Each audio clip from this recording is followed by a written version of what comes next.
अलिबाग चौल आहे, ॲग्रिकल्चर वाडी प्लॉट आहे हा.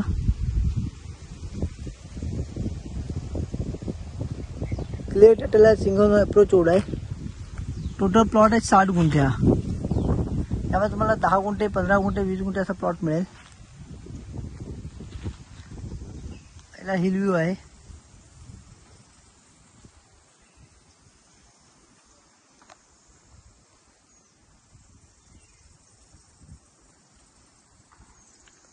हा पूर्ण वाडीवाला प्लॉट आहे.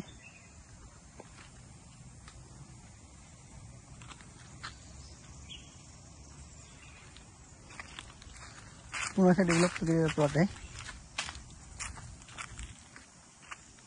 पूर्ण वाडी आहे. क्लिअर टायटल आहे, सिंगनरचा अप्रोच रोड आहे.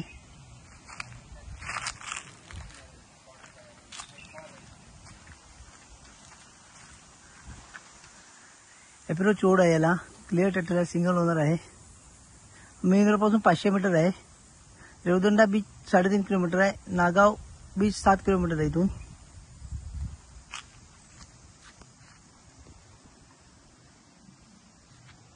पूर्ण वाडी अशी डेव्हलप आहे. इथे 10 गुंठे 15 गुंठे 20 गुंठे असे प्लॉट अवेलेबल आहेत आपल्याकडे. इथे 7 लाख रुपये पर गुंठा आहे.